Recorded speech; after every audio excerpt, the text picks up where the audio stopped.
بسم اللہ الرحمن الرحیم۔ اسلامی تاریخ میں سے حضرت ابراہیم علیہ السلام کی دعوت، جب حضرت ابراہیم علیہ السلام نے اپنی قوم کی شرک، بت پرستی، ضلالت اور گمراہی کا مشاہدہ کیا، انہیں سیدھی راہ پر لانے کی کوشش کرنے لگے۔ سب سے پہلے اپنے والد سے مخاطب ہو کر کہا، ابا جان، آپ ایسی چیزوں کی کیوں عبادت کرتے ہیں جو سننے، دیکھنے اور بولنے کی بھی صلاحیت نہیں رکھتی، نہ ہی نفع اور نقصان کی مالک ہیں؟ وہ چیزیں بتاتے خود بے بس اور لاچار ہیں، ان میں اپنے وجود کو باقی رکھنے کی طاقت بھی نہیں ہے۔ ایسی چیزیں دوسروں کے کیا کام آ سکتی ہیں؟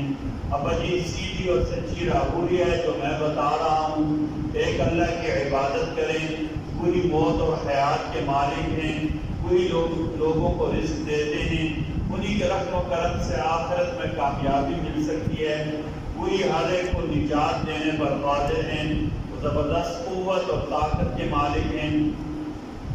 حضرت ابراہیم علیہ السلام نے اس کے بعد قوم کے لوگوں کو بھی انہی باتوں کی نصیحت کی، مگر افسوس کسی نے بھی آپ علیہ السلام کی دعوت کو قبول نہیں کیا۔ آپ کے والد نے تو یہاں تک کہہ دیا، ابراہیم، اگر آپ بتوں کی مخالفت سے باز نہیں آتے تو میں آپ کو پتھر مار مار کر ہلاک کر دوں گا۔ پھر پوری قوم کی حضرت ابراہیم علیہ السلام کے خلاف سازشیں کرنے لگی۔ ایک بات کے بارے میں، اپنے گھر والوں کو نماز کا حکم دینا۔ سورۃ طٰہٰ آیت نمبر 132، اللہ تعالیٰ فرماتے ہیں، آپ اپنے گھر والوں کو نماز کا حکم کرتے رہیں، خود بھی نماز کے پابند رہیے۔ ہم آپ سے روزی نہیں طلب کرتے، روزی تو ہم آپ کو دیں گے، اور اچھا انجام تو پرہیزگاری ہی کا ہے۔ اور علماء نے لکھا ہے کہ نماز کا پابند ہوتا ہے، اخلاص سے نماز پڑھتا ہے، اللہ تعالیٰ اس کے لیے روزی کی راہیں بھی کھول دیتے ہیں۔ ایک سنت کے بارے میں، اللہ تعالیٰ سے رحم مانگنا۔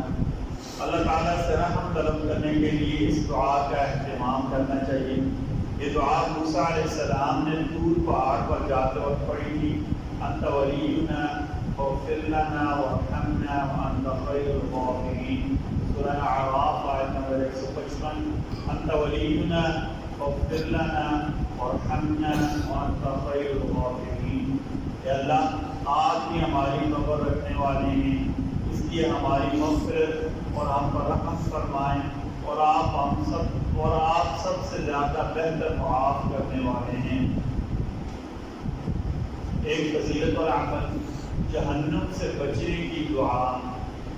نبی کریم صلی اللہ علیہ وسلم نے فرمایا، جب تم مغرب کی نماز سے فارغ ہو جاؤ تو 7 مرتبہ یوں پڑھ لیا کرو، اللہم اجرنی من النار، اللہم اجرنی من النار۔ مغرب کی نماز پڑھنے کے بعد 7 مرتبہ یوں پڑھ لیا کرو، اللہم اجرنی من النار، اللہم اجرنی من النار۔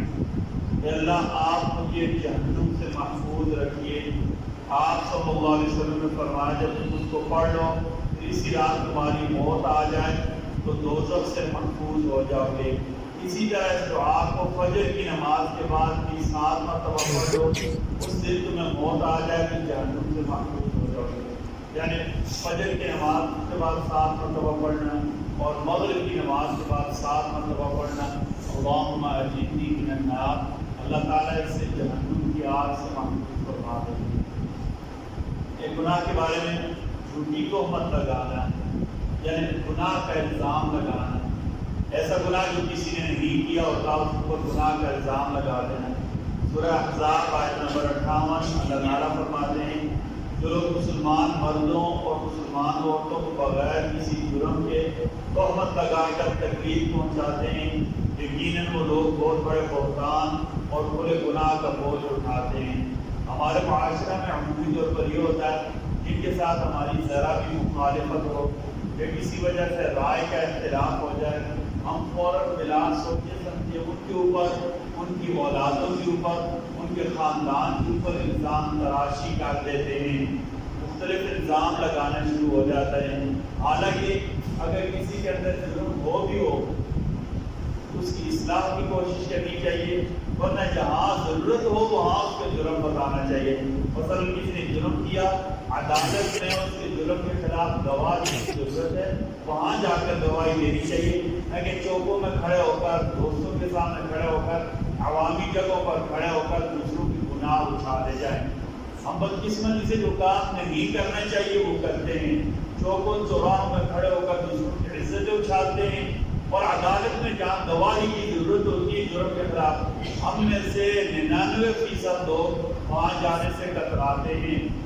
ہماری انہی باتوں کی وجہ سے کئی دفعہ مجرم بچ جاتے ہیں، ہم بلا وجہ بے گناہ لوگوں کی عزتیں تو چوکوں میں اچھال دیتے ہیں، لیکن جو موقع ہوتا ہے جہاں جا کر گواہی دینی چاہیے، جہاں جا کر جرم کے بارے میں بتانا چاہیے، ان جگہوں پر ہم جانے سے کتراتے ہیں۔ ابن سے سفر جل یعنی پیر کے فوائد، پیر ناشپاتی کو بھی کہتے ہیں، بعد لکھا ہے کہ بنی اس اردو میں کہتے ہیں، اس کی جو ہے ناشپاتی کی طرح کا پھل ہوتا ہے خاص۔ حضرت طلحہ فرماتے ہیں کہ میں نبی کریم صلی اللہ علیہ وسلم کی خدمت میں حاضر ہوا، آپ صلی اللہ علیہ وسلم کے مبارک ہاتھ میں سفر جل تھا، وہی پتھر کے پاس وہی تو مربع بھی مل جاتا ہے۔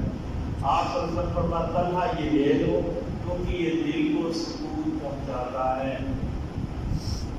نبی کریم صلی اللہ علیہ وسلم کی نصیحت، آپ صلی اللہ علیہ وسلم نے فرمایا میری طرف سے دین کی بات لوگوں کو پہنچاؤ، اگرچہ ایک ہی آیت ہو، یعنی جہاں تک میرا بس چلتا ہے میں لوگوں کو نیکی کی دعوت دینا شروع کر دوں، لوگوں کو نماز کی دعوت دوں، لوگوں کو اچھے اخلاق کی دعوت دوں، اور اس کے لیے ضروری ہے کہ ہم لمبا چوڑا اہتمام کریں۔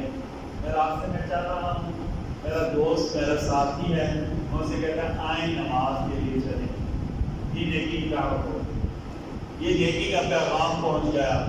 میں دکان پر کھڑا ہوں، نماز کا وقت ہو گیا ہے، میرے پاس گاہک کھڑا ہے، جناب میں نماز پڑھنے کے لیے جا رہا ہوں، آپ بھی میرے ساتھ نماز پڑھنے کے لیے جائیں۔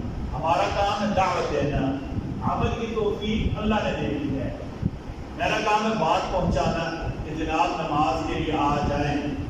اپنے دوستوں کو، اپنے گھر والوں کو، اپنے پڑوسیوں کو اچھے طریقے سے، مثبت طریقے سے، اصلاح کی نیت کے ساتھ دین کی طرف لانا، دین کی دعوت دینا، یہ ہر مسلمان کی بنیادی ذمہ داری ہے کہ جہاں میں اپنے بچاؤ کی فکر کرتا ہوں، میں جہنم کی تکلیفوں سے بچ جاؤں، آخرت کے عذابوں سے بچ جاؤں، اسی طرح مجھے اپنے پڑوسیوں کی، اپنے رشتہ داروں کی، اپنے دوستوں کی، اپنے ساتھیوں کی بھی فکر کرنی ہے۔ اللہ تعالیٰ ہم سب کو کہنے سننے سے زیادہ عملی توفیق عطا فرمائے۔ بسم اللہ الرحمن الرحیم، بسم اللہ والصلاة والسلام علی رسول اللہ، بسم اللہ وعلی ملت رسول اللہ۔ اللہم ربنا ظلمنا انفسنا وإن لم تغفر لنا وترحمنا لنكونن من الخاسرين۔ اللهم آت نفوسنا تقواها وزكها أنت خير من زكاها أنت وليها ومولاها برحمتك ومنك وجودك وكرمك يا أكرم الأكرمين، آمين آمين۔ ویڈیو کے نیچے سبسکرائب کے بٹن پہ کلک کریں، بیل کے آئیکن پہ کلک کیجئے تاکہ ہر نئی ویڈیو کی نوٹیفیکیشن آپ کو مل جائے۔